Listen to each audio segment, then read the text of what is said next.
My name is Randy Rubenstein, and welcome to the Mastermind Parenting Podcast. At Mastermind Parenting, we're on a mission to support strong-willed kids and the families that love them. Hi, everyone. I have a fun episode for you this week.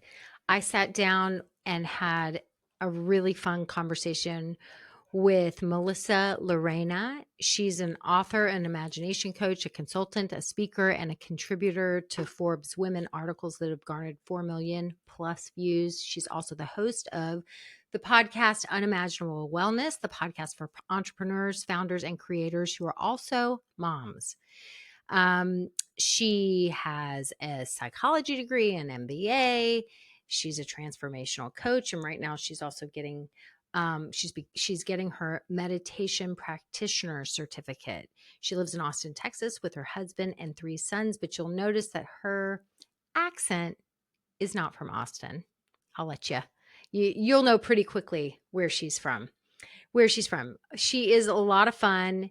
She recently wrote a book called Fertile Imagination for Moms, right? For moms. And it's all about moms remembering what our dreams are. So as an entrepreneurial mom myself, I felt like I could just talk to her forever. She's got a ton to say. She's got a lot of charisma and pizzazz, and we had a super fun conversation. So for all you moms who are like, I would love to figure out what I want to be when I grow up, or I sort of hate my job, and it would be really amazing if I could create my own thing and possibly spend more time with my kids. And so I think I'm really excited to introduce you guys to Melissa Llarena. So enjoy our conversation. We are live. How are you? I'm good. How are you? Oh, just one of those days. What you said to me right before we started recording. I am not in flow, but I am ready to go. I loved it. I loved it. And you just said it organically, but what did you mean by it? I don't need flow to be ready to go, right? It's like I could be in the middle of a tough moment with one of my 3 sons. I could be just having had a conversation with, my mom, and I can quickly snap into the moment and the task at hand. And I think for me, it's been a blessing. It's a complete blessing, and I think, having this conversation with you, Randy, is perfect timing, irrespective of how I entered into this virtual room. I think it's fine. I think we're both able to just get her done. Well, I wanted to, I love to have an organic conversation. And the interesting thing to me about that and what you just said is you're an action taker, right? And so I think so often people, and especially women, Mm, um, it's like we tell ourselves that, well, if the conditions are just right, then I can do the thing. I mean, sometimes people do it about their body. Like, oh, I really want to dress differently, or I hate all my clothes, but I need to lose 5 pounds, mm, or I need to lose the weight before I'm allowed to go shopping. And it's like, well, actually, the conditions don't have to be just right, because quite often we take action. I mean, I think most often we take action, and then you sort of curate the emotion to follow. So, like, if you start dressing the way that, you start dressing in the clothes that you really want to buy, and you don't put all these conditions that it needs to be perfect, that the scale needs to say something, and then you're showing up feeling gorgeous and fresh and put together, and before you know it, like you've just become that person, and you're like, I don't understand, I've never in my life had weight fall off of me. And so if we take action and we don't wait for the conditions to be exactly right, quite often the flow will follow, right? And so when you're a person who just takes action because this is what I'm doing and I have, I'm showing up in my life being the leader of my own life, right? I talk a lot about this concept called pack leadership. That's what I call when you are showing up as a leader in your family with your people. I call it pack leadership because we are pack animals. Really, humans are pack animals, and we're not meant to live on an island by ourselves. We're meant to have a pack. We're meant to have a business pack, a family pack. And so every pack needs leadership, right? That's what we know. And so when you're the kind of person who shows up and is like, I may not feel like I'm in flow yet, but this is a conversation. It's on my calendar. I'm ready to go. I'm going to trust the universe that it will be exactly what it's meant to be. Like, to me, just that sentence said to me, "Oh, you got some pack leadership, sister." Thank you, Randy. I think it's so interesting because the thoughts that pop up for me are of two powerful women. So first of all, I don't know if her last name is Wambach, but Abby Wambach, didn't she write a book about like the pack and Yeah, everything? The soccer player, Olympian person married to Glennon Doyle. So certainly very powerful in her own right, in her own skills and expression. And I gotta believe that there were days that she got to the field and she did not feel in flow. As a matter of fact, she could have had ant flow for all we know, right? Which is awkward and not most fun during athletic abilities and moments. And then the other person that came to mind when you were saying that is Shakira, because she also refers to her fans as like the pack, and she's a wolf. I hate saying that word because my husband pokes fun of me. Um, but it's so interesting how two different expressions of leadership really hold on to that thought. And as moms in our own homes, I think, you know, it's so funny because these are two women, and you would think like this animal mentality and like primal instincts are just something that, like a dad or a man would be able to express and serve as an example in their home for. But you're right. I think as moms, as women, in our own businesses, for example, as leaders of our home, certainly I am the chief cultural officer in my home. That's just like a straight up designation I have.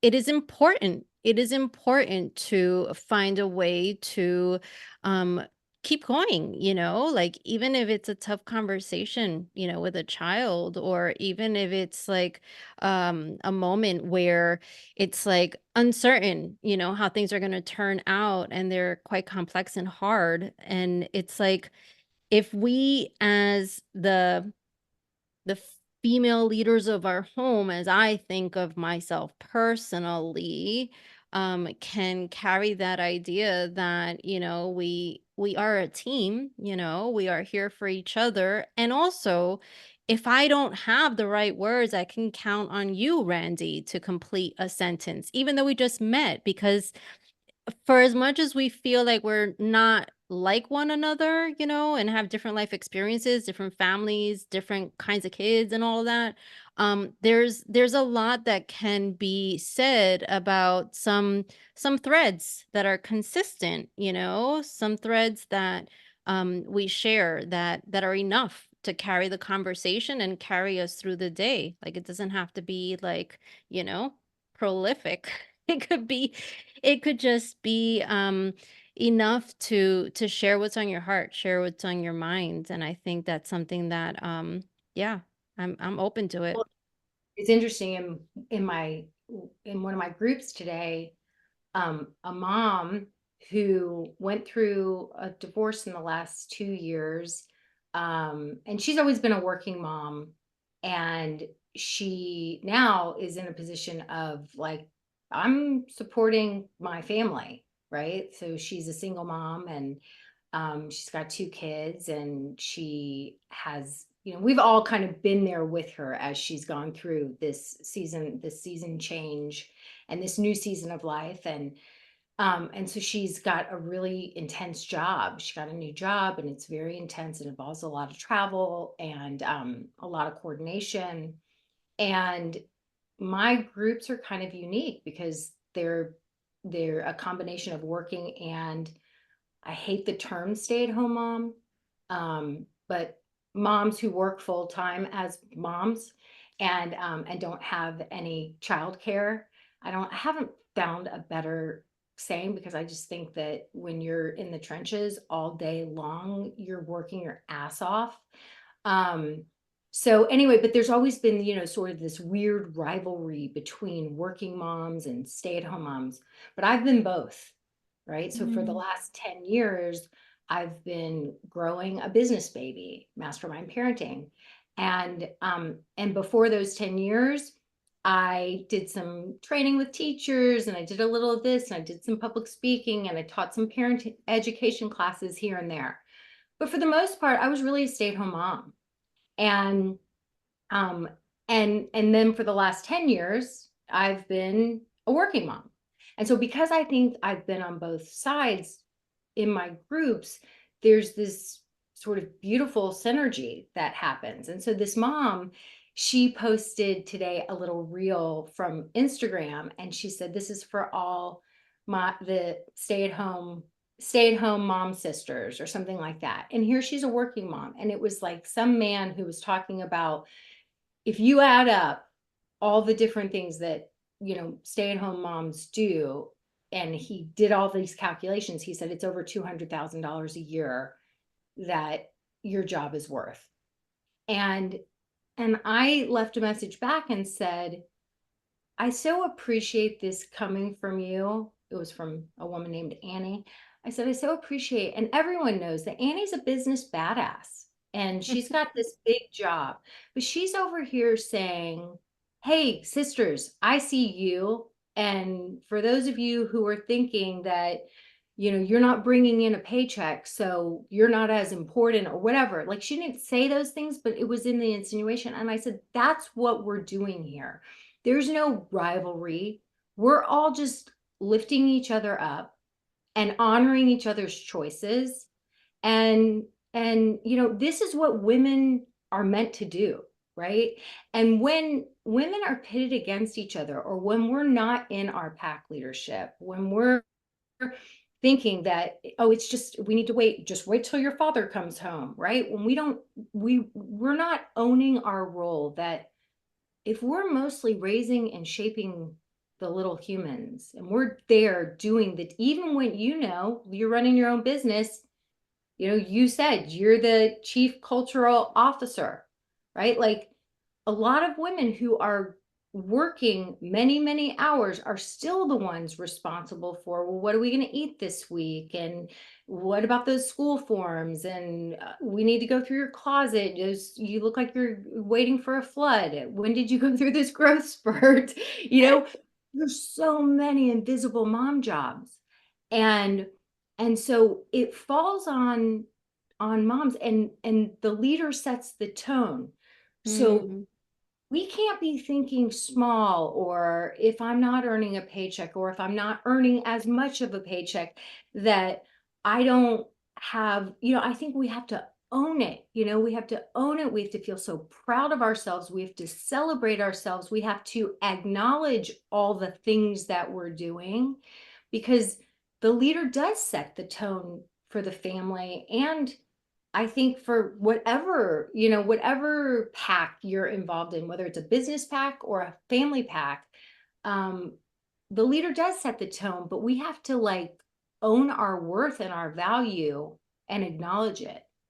Yeah, I mean 100%. And as you're sharing that idea about the leader setting the tone, I think also the leader, sells the vision. And when I think about that, as I come at it from the perspective of helping mom founders really leverage their fertile imagination, which is this ability to think about things that they have never seen any other mom in the history of time do, certainly not in their circles, such as build a business, do a podcast, launch a nonprofit. As I think about how big a mom can dream for her children, my hope, my dream, my intention with all that I am is that a mom can at least have the same sense of opportunity and expansiveness about what's possible for her. And so the way that I see it playing out in terms of being a leader, somebody who has this huge vision, like we have these huge visions for our children, but here's the reality from my perspective, having three little boys who are 12, 10, and 10, because I have identical twins. My perspective is that, if I have a cap on what I can see possible for myself, then it's really hard for me to have a bigger vision for my child with no context in terms of what it actually takes to achieve something that's quite big. For example, now, like I have a fertile imagination. What does that mean? I decided that I would build out a podcast. I decided, for example, on my podcast, Unimaginable Wellness, that I would have guests that are the same quality of guests that someone without children might be able to dedicate all of their time to get, like Gary Vaynerchuk, Susie Batiste, and so for me, that was my vision, and I had my three little boys, and they got to see mommy do what it took, which was a lot. It took, I mean, just Gary V was like 100 days and writing, 1,000 word articles on medium.com every single one of those 100 days, adding up to 67,000 words, by the way, while my kids Were you were. in flow? Were you in flow when No, you that wrote? wasn't flow. That was a funk. That was not flow. That was funk. But you know what? I did it and my kids were watching me. So for me, as a leader of my family, of my home, having this big vision, oh, one day you can have your own business, or one day you can be a podcaster, or you can be fancy schmancy in whatever capacity. Just saying that I don't think is enough. I don't think it's enough. I think I actually have to then live it, So for me, it's like, okay, well, how can I make it work? How can I make it possible? Like here I am telling my kids that, they're going to have all these possibilities available to them. But let's be real, like there's emotional stuff that happens along the way, right? You're not always going to feel in flow. It's not always going to feel like manifestation, airy fairy stuff. It's going to feel like, Excel spreadsheets, buddy. It's going to feel like, how am I going to get this content I created playing video games, top of the ranking of YouTube search engine? That is not flowy for me. That is horrible, actually. So, being a mom, being a leader of the pack, to use your term, Randy, I think it also shows, and what's necessary is that we are not just telling our kids, here's what you can be, and you could be anything you want to be, but we are like really matching it up in terms of trying to be something that we had on our heart maybe when we were little girls, or we now see as like really cool in our lives, and actually showing our kids, because they learn more from what they see, right? Not what they hear. Unfortunately, I wish that weren't true. Um, Showing them, the ups and downs, and the fact that, what, if this is your dream, then there will be sacrifices you have to make. And you're not always going to feel like, going on camera or working out or, selling yourself, pitching yourself. The amount of fear that's involved whenever anyone wants to go after anything that's big or different or new is pretty sensational, and it could stop us. And so I think, as the leader of our pack and as an example to our children by way of how we behave in alignment with what we say we want to do, I think that there's such an opportunity to really showcase what's possible, not just for like our sons or our kids or anyone, but for ourselves in the reality of our life. Yeah, I like to say my personal development sort of growth path has been the last 26 years. First, it was growing my actual babies, and then it was my business baby. And so, Mm. and the same skills. Like it's funny. A lot of time I've had a lot of the people who are in my programs, we call them masterminders. That's the name of our pack. And so there's been lots of my masterminders who have started businesses or changed jobs, realize like this is not feeding me, or I want more for myself. And it's so interesting because there's something that happens, I think, for women within community, where that saying, you become like the five people you sit next to. And even these virtual communities, I mean, it sort of was a happy accident that I even have this community, because really I ran an 8-week program like 6 or 7 years ago. And after the 8 weeks, I had 25 people that were like, I'm like, okay, goodbye, you're done. And they were like, we just got started. And I was, and so, I didn't realize it so much at the time, but I am entrepreneurial, and so I do take a lot of action. I throw a lot of spaghetti at the walls. There's been a lot that hasn't stuck. Way more hasn't stuck than the strands that have stuck. And I said, okay, so all right, well, let's create it. And so I just was sort of building the plane as I was flying it.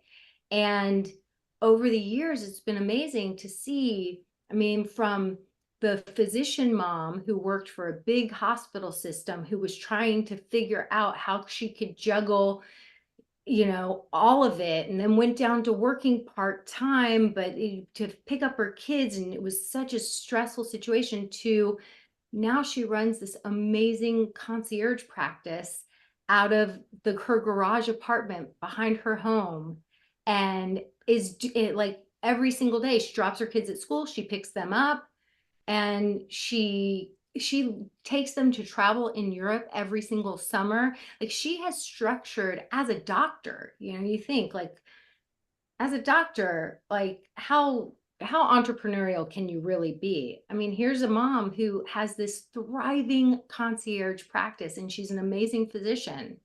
And she said, I really just watched what you were doing, and then I just sort of applied those same skills. And so there's all these women that are doing out of the box things, as women do, especially when we step into our strength and our leadership and our worth, and we surround ourselves with other shiny women, right? Who who own it. And it's like, yeah, the days of there's only room for one shiny woman. I'm like, no, no, no. You're shiny, and you're shiny, and you're shiny, and we just illuminate each other. And when we surround ourselves, like, I love what you're doing, because when we surround ourselves in community with strong leadership, strong Mm-hmm. pack leadership, we all just feel shinier. And then our kids, it's like what you said, our kids learn by our example way more than from our words, even though it would be so much easier to just say all the things without having to do all the things, Oh yeah. Oh right? yeah. But they're watching us all the time. So you're stepping into all of this. And Mm-hmm. as anyone who's started a podcast or built a business or done something that they've never done before, yeah, you face a lot of fear and rejection and fails and mistakes, and you go through all of it, and your kids also, they're there and they're witnessing it, and they see you going for your dreams. They see you like pick yourself up by your bootstraps, or have those, I remember it was like the launch. I was working my ass off, and then I was like, freaking 3 people signed up. I spent so much money on this Mm. launch, and it was a fail. It was a colossal fail. And like, my whole family, they were there, it was, they knew, and they were like, Mom, but the last launch was good, and I was like, yeah, I'm gonna have to figure this out. This was a lot of stress, and they felt the stress, but you know what? They were invested. They were invested. Mm. Yeah, and so that's something that I think doesn't get spoken about enough. The fact that, behind the dreams that we go after as moms, there's a lot of tears. And the interesting bit I would say, and maybe it's a nuance, is that I get it and I understand, like, if you're a mom and the tears are because of the emotional burdens you carry as a mom, a child who has different abilities, or all these medical appointments and no answers, or maybe you're in the sandwich generation, right? So maybe your own parents, you have to take care of them and the kids. But I think what doesn't get any sort of, I don't know, maybe I'm wrong in this. I would love to hear a listener's perspective, but what I haven't seen as much is the tears that a mom who has a business experiences. Mm. Um, I gotta be honest, have I shed tears in terms of my business? Not as much, but I feel like maybe maybe it's time, because 12 years as someone who had her, I still have it. It's not like they took it away. My MBA. What's interesting is, like, when I made the decision to leave a formal work world, having worked in advertising, to then, launch my own practice. This was 12 years ago. That was actually when I cried, now that I think about it. That was actually when I cried. I cried when I left what I knew, and the only path to having money in my brain was no longer not available to me, but no longer in alignment with what I needed as a mom. Like, just to paint the picture, like, when I put in my letter of resignation, this was in 2011 at an ad agency. I had just finished my MBA and I had re-entered the world of advertising, because I was like, let me now make six figures. Because before the MBA, I was not making six figures in the advertising job that I had, although I was working investment banker hours, which is what a lot of people do in that space.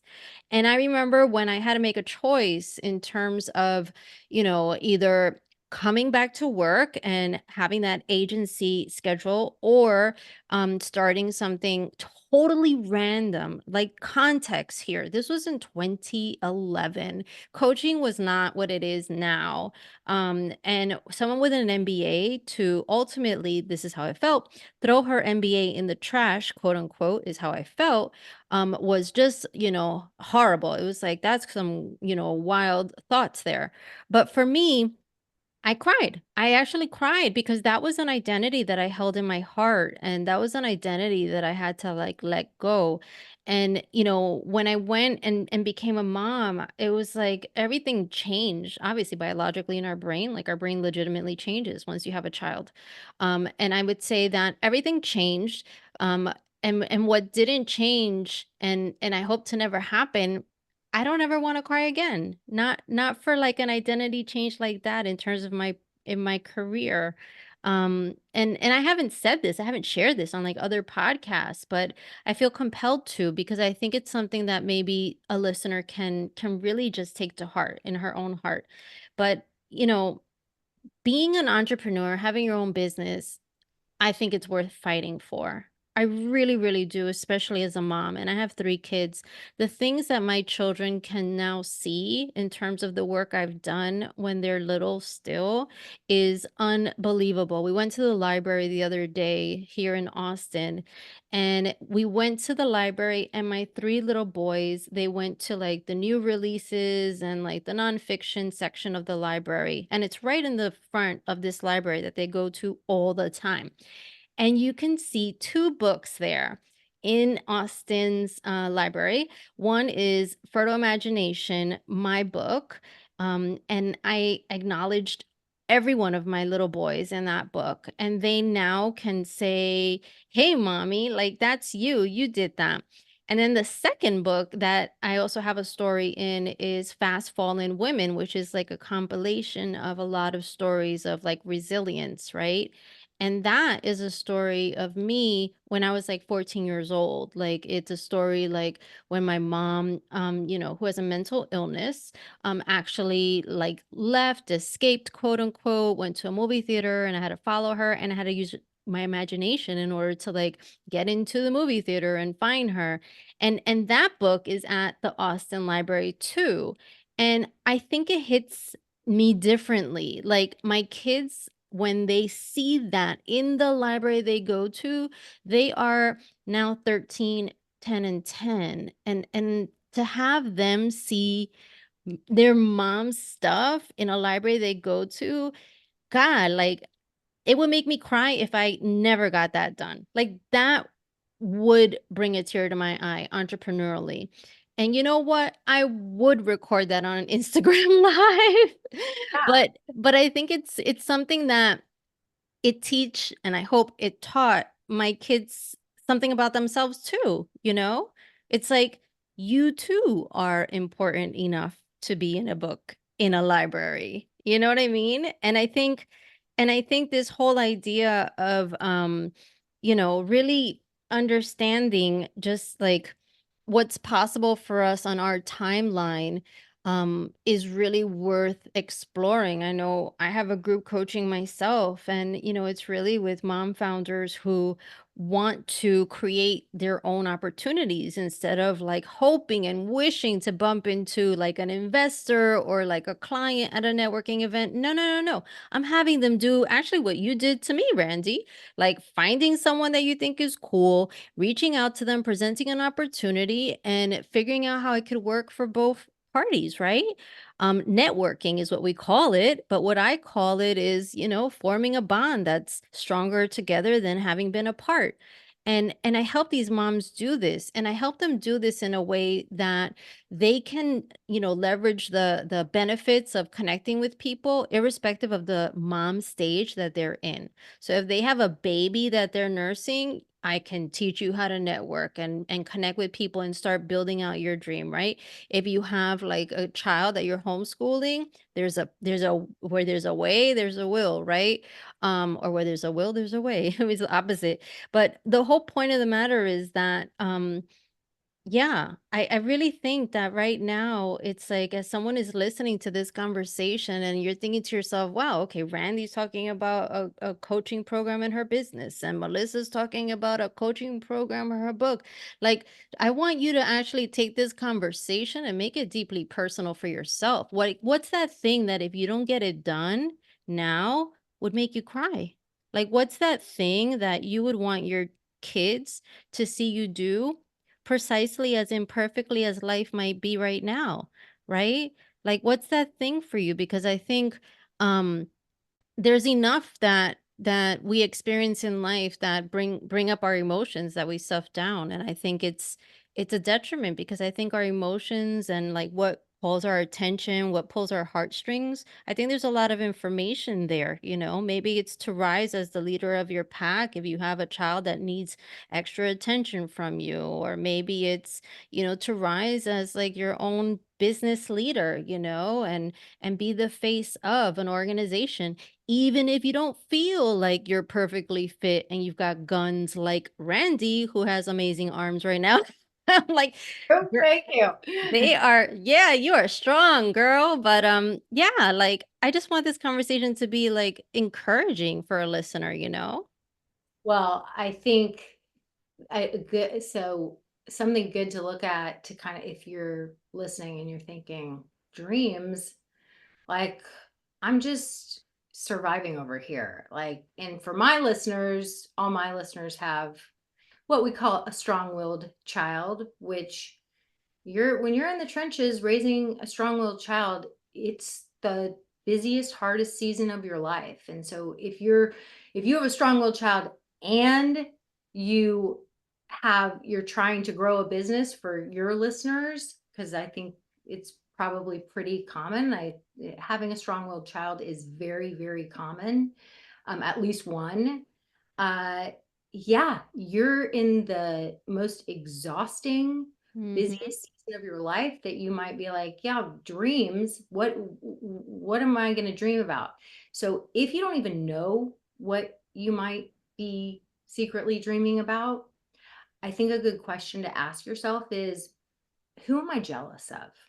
Mm, And it's like you know, jealousy has a lot of information when we're willing to sort of go deeper, which is, why am I jealous of this person? Like, and a lot of times the people that we're jealous of, that we show up and we judge the hell out of them, right? We're like, oh, okay. So if I move past the judgment, and I don't have to tell anyone else, this is a conversation I'm having with myself. And so if I move past the judgment, what am I actually jealous of? Like, what do I mm, wish I had or I could do that this other person has accomplished? And so when you look at that, then you've got some real information about what your secret dreams are, because it's like, okay, so why can't I have that? What am I telling myself? Why? Like, one of my beliefs for years was like, I don't get chosen for things. Like, other people mm. get awards and get chosen, but like, I'm not that person. So I don't get picked. That was one of those thoughts that was going through my head that sometimes would stall me out, have me forgetting about my real dreams or Mm. settling for a lot less. And so I think when we start to sort of lift the hood of our brains and look at hard things like, who am I jealous of? Who am I judging? Why can't I have that too? What am I telling myself? I think these are really great questions to ask. Yeah, and it's so funny, Randy, because just yesterday I made an investment, right? I was like, you know what? I want to be on YouTube. And so the funny part of it all is that I have a video. I mean, I have a lot of videos already on YouTube. That's the funny part. So now I'm like being like, oh, I want to be officially on YouTube or something. It's like my my re coming out or something. So why did I make that decision yesterday? So a couple of things. One of them is jealousy, right? So, for example, there's this like so super creative, uber talented, artsy mom of two who has like the coolest brand since sliced bread. It's kind of like, Harry Potter meets, I don't know, a mom.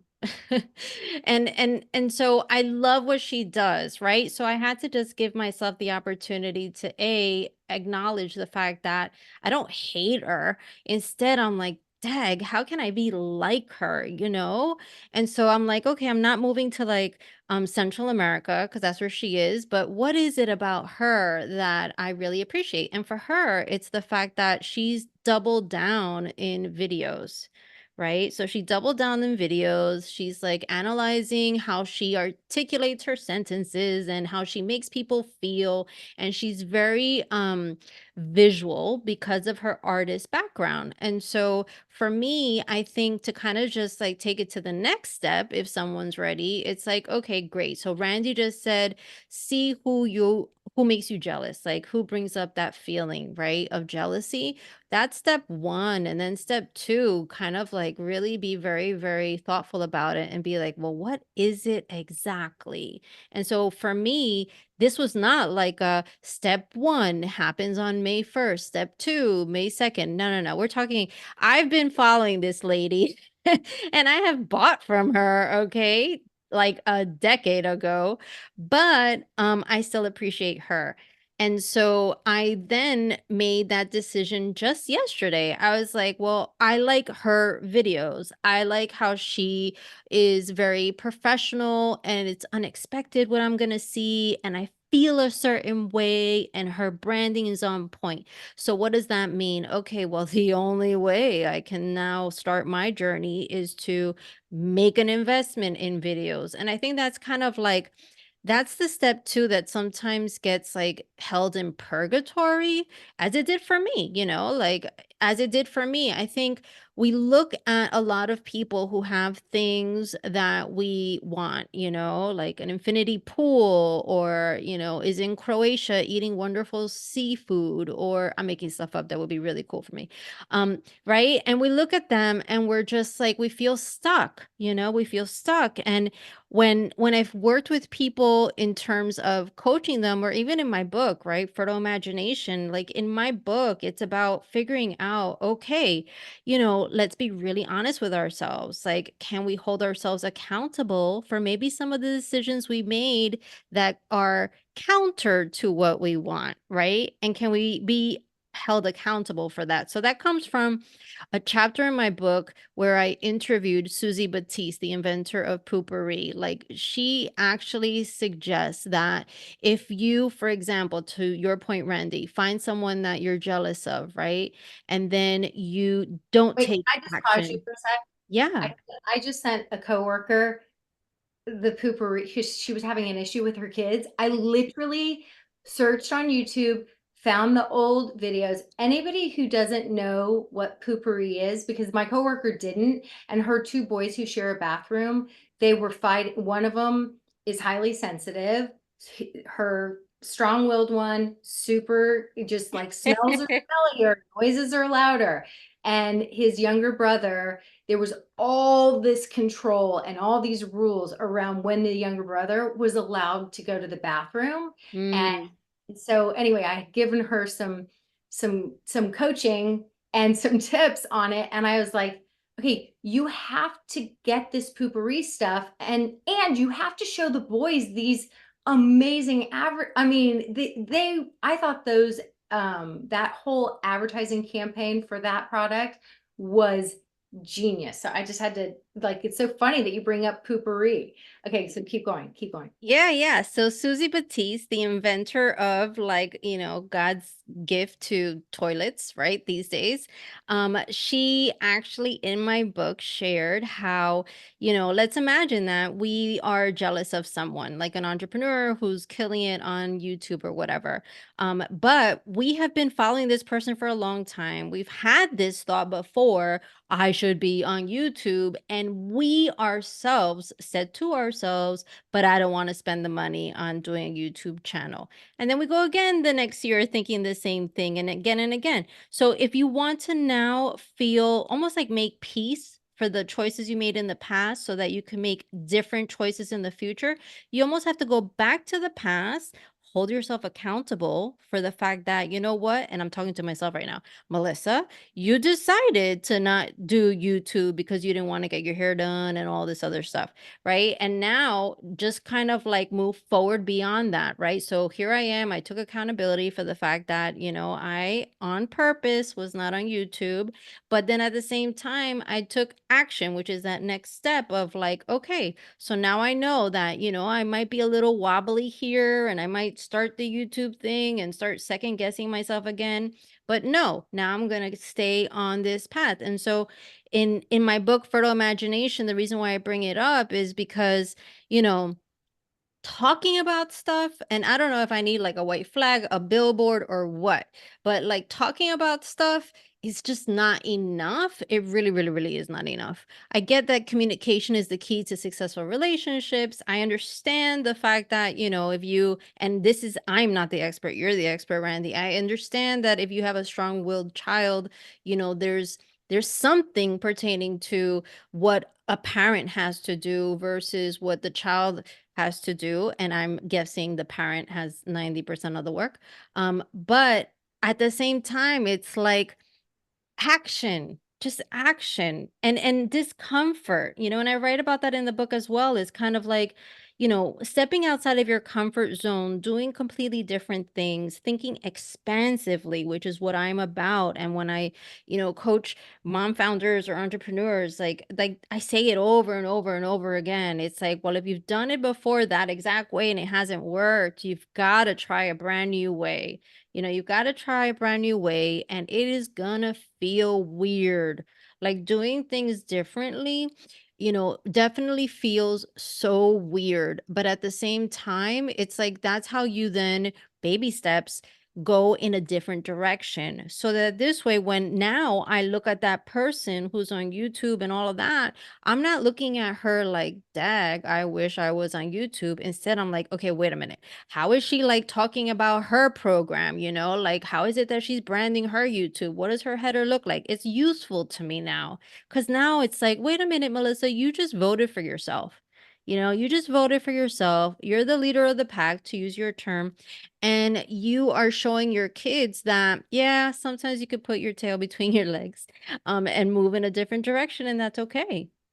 Well, I mean, there's so much there, but the main point that I think we could kind of correlate to the main point of helping kids to thrive, helping kids to um, learn a better way, do new things that are unfamiliar and even a little scary, um, change behaviors, right? Like solve the problems instead of feeling like it's Groundhog Day and it's like the Mm, same conversation over and over.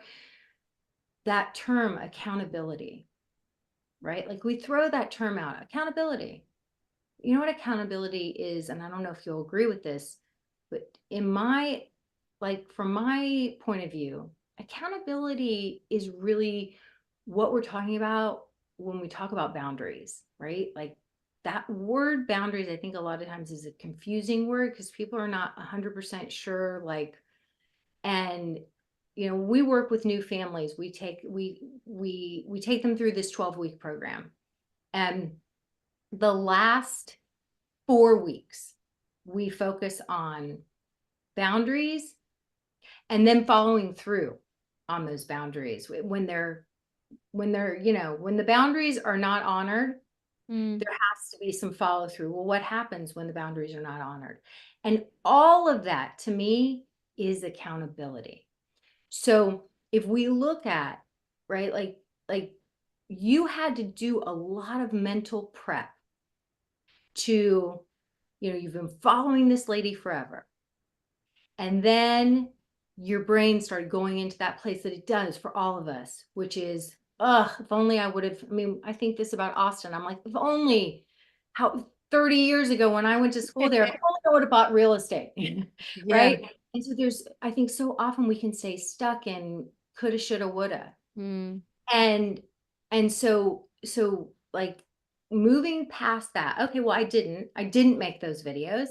I didn't feel like getting my hair done. And maybe what helped you get through that is, and I was raising like I had a baby, and then 2 years later, I had two more. mhm, And like, of course, I didn't want to get my hair done. It wasn't the season for me to make YouTube videos. And mm, now my babies are 10 and 12. mhm. And I didn't get my hair done. In fact, I did it today. It looks kind of cute, you know, right? Or I can stick a hat on and put my hair back in a ponytail and put some cute earrings on and I'm good, right? I'm in a different season of life. Mm, I can come up for air. So there's that mental pre-work, which is like, okay, now moving on. Oh yeah, I'm an action taker. It's not too late. I and I do really well. I hold myself accountable when I put a little skin in the game. I'm going to invest. Yes, I could just keep following and doing all this and piecemealing things together, but I'm going to invest in a program because I want to really take this thing seriously. So you're putting those boundaries in place in terms of I'm putting some money into it. mhm, I'm admitting what I want. Boundaries are really I statements. What do I want? What is okay with me? What's not okay with me? It's not okay with me to continue not becoming a big sensation on YouTube. So I'm ready to hold myself accountable, put some boundaries in place, put some money in, and then it'll come to the follow through piece, which is, when you're like, okay, I invested in this thing, the momentum was high and now maybe I'm not using the tool that I invested. I need to watch. Oh, I need to make this video. I need to watch mhm, how this thing. Okay, now I'm going to put time on my calendar to actually hold myself accountable and learn the thing that I need to learn. And then I'm going to actually make a video, right? And so I think it's the same thing with kids is, when we have us, you ask me like a bunch of questions about how do you run a business when you've got a strong-willed kid and they're putting you through it, right? Like, how do we help that child to, how do we manage it all? And what if you have a strong-willed kid and then you have another kid, or multiple other kids? Like, how are you supposed to get a handle on this? And I would say it's the exact same thing. The accountability piece and learning how to have that structure and have those boundaries and to say what's okay with you as the pack Mhm. leader. What's okay with me, what's not okay with me, and these are our rules, right? Like, I am not gentle parenting is not my game. I am into pack leadership, and it is firm and it is loving, so loving. And no, it doesn't involve shame and blame and spanking, but it is not permissive parenting. And sometimes it's not that gentle, because when we're putting structure in place and when we're showing up as the pack leader, yeah, sometimes we got to get our badassery on. And holding people, especially strong-willed people, accountable, it's like, these are the rules. Mhm. This is what's expected. You didn't do the thing, and now you've lost the thing, because that's what we said we were going to do, and that's what helps our family to run smoothly. And no amount of begging and badgering and I'm just doing the thing that I said I was going to do, right? And I think that that accountability piece is critical in both business and in parenting. Yeah, and I think also that, we mentioned strong-willed child. It's like I wish I had the perfect adjective for a business that's like highly volatile, because I feel like the comparable is there, right? So if there's a business, for example, not speaking from experience, but maybe that, constantly has, for example, traffic, to a particular web page. Again, just mentioning for a friend, but you haven't figured out how to get the conversions, or you haven't figured out how to get people to then make a purchase from you despite having all of this traffic on your website. It's like there's certain things that you can learn, but if you don't implement and change like almost the inner workings or the guts of the business so that you can create like a capture system of people that go to your website, then it's like for naught, right? Then it's just pure fantasy. Like, I wish my strong-willed child were, a gentle little furry ball, that I could just squish. Or I wish my business just, converted at whatever sort of, percent. I think that the hard work is certainly the implementation, certainly accountability, consistency, which I hate that word, but it's the truth. It's the truth. We all know it. And I think it's like setting expectations. It's like, okay, oh, snap, mom means business, like dad means business, or oh, snap, like, if I mess up their desk today, like then the consequence will be A, B, C, if that is the way that, we want to approach things. It's just like a contract. Like, I learned this before quitting law school. I went for a month and this is what I got out of it. Like, it's just like a contract. If you have a contract, it's only as good as when it's used, right? Like, it doesn't really mean anything until now you like put it through the system, and see kind of like what was clearly stated and what wasn't. So, if you go and you take a program, make an investment in your family, in your business, or in anything else, it's like, and then I've heard this too, a lot of individuals who, they invested in something for their business, and it's still there on like the metaphorical digital shelves. You cannot then blame, that course that you did not do, that is where accountability comes into play. It's like, you know what, like own it and then move forward from it. and then figure out how to not make that happen again if possible, right? And I think that once we're clear with what we're going to do when things go wrong and don't feel so flowy, once we're clear up front, then I think we have a better chance of success of carrying through whatever vision we had up front, or interacting with our strong-willed child in the way that serves everybody, or moving forward with your business, and having a YouTube channel, even if you didn't get your hair done that day, but figuring out a perfect hat instead. So, I think there's always a way to kind of either leverage, the pack leadership mentality. I am so into tough love, let me tell you.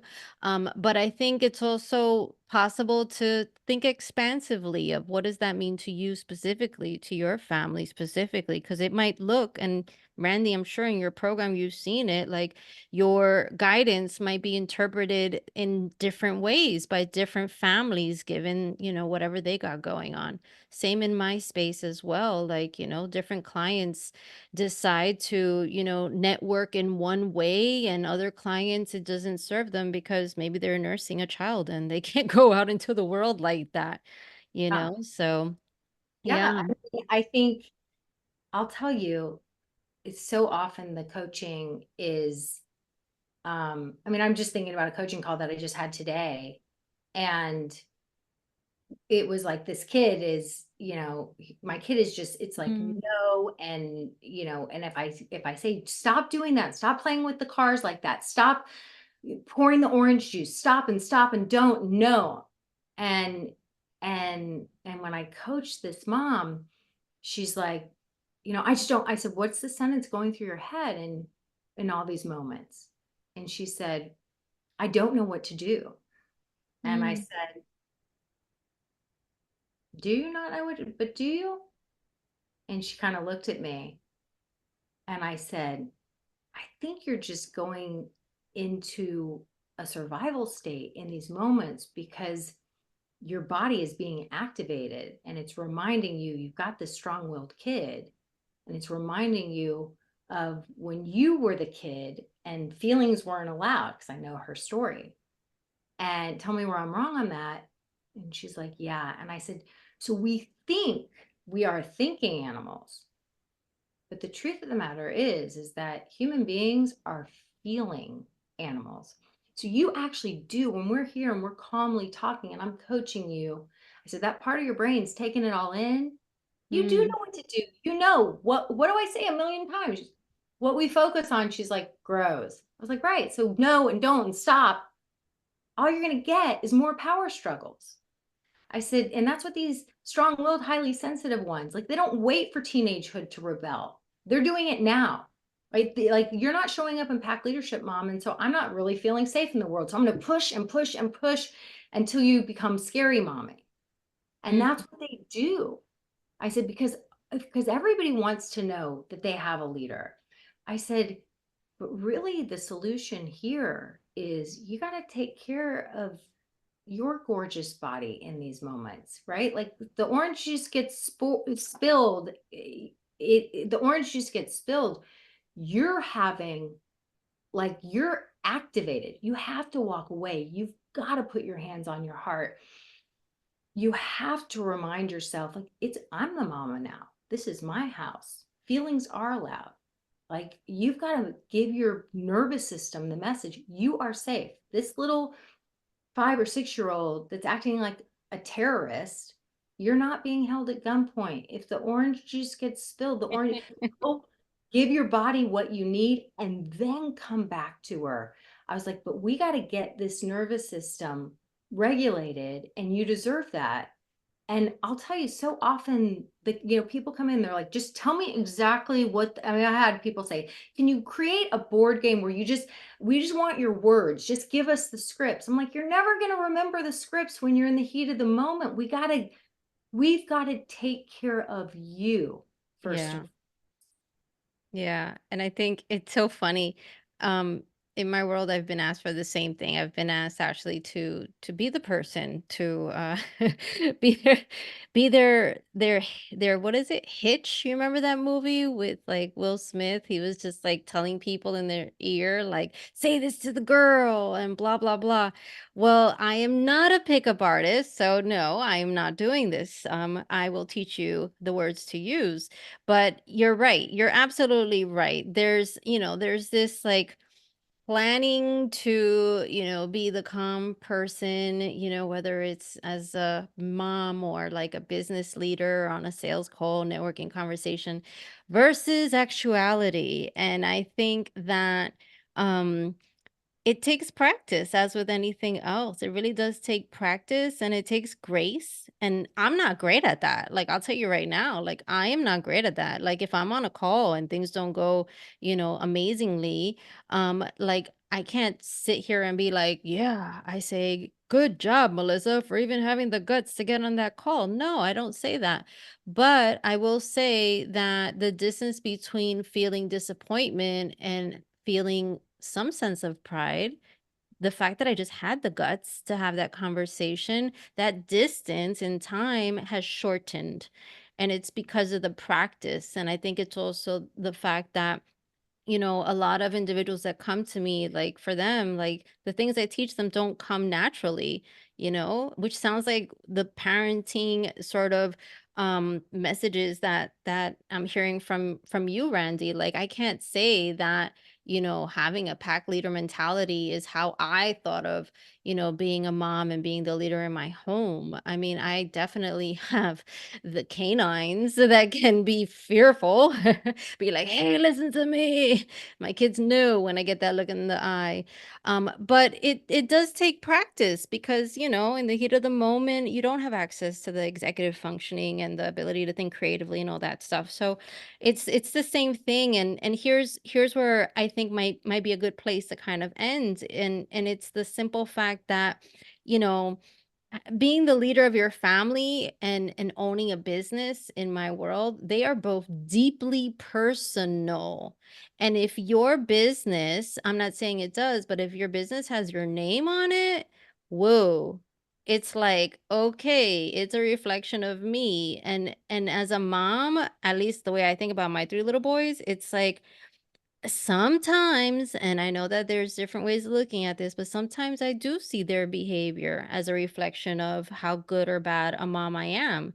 And obviously, what will people think of me?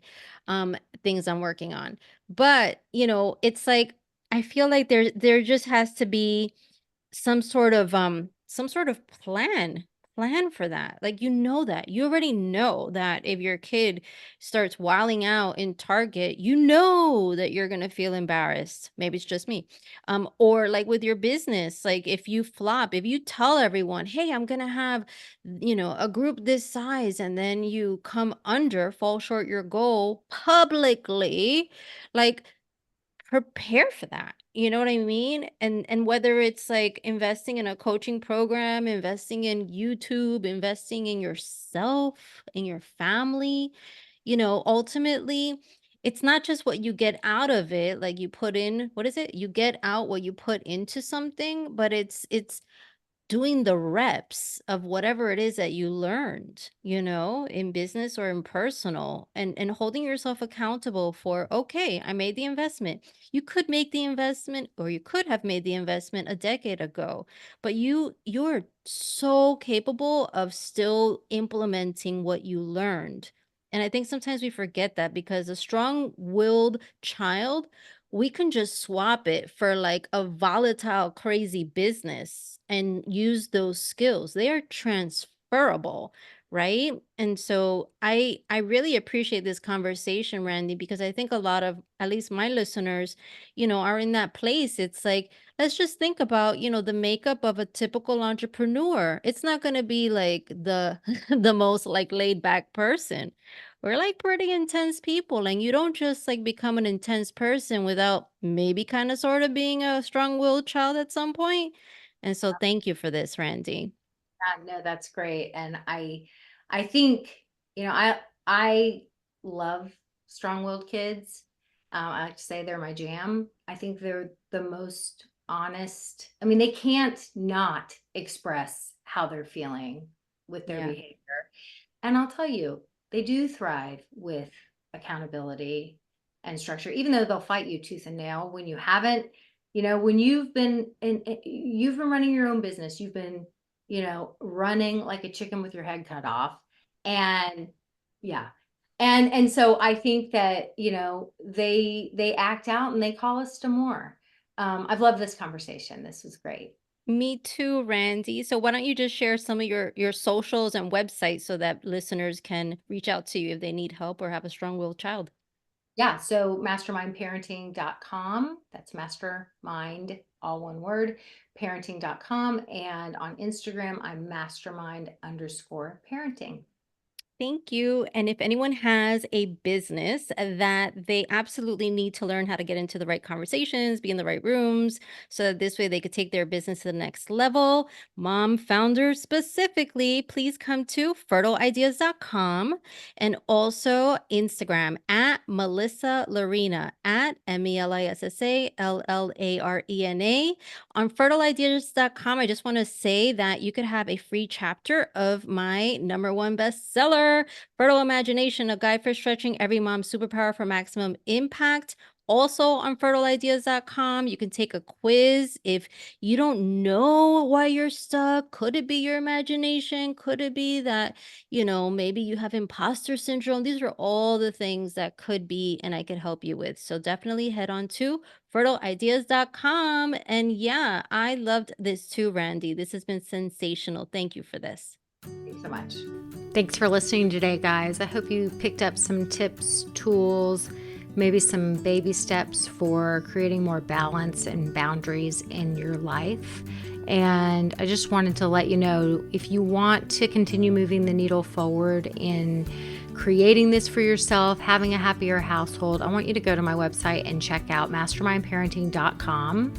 We have 3 beginning programs, and if you need some accountability and more support, then please look for the one that would be a good fit for you.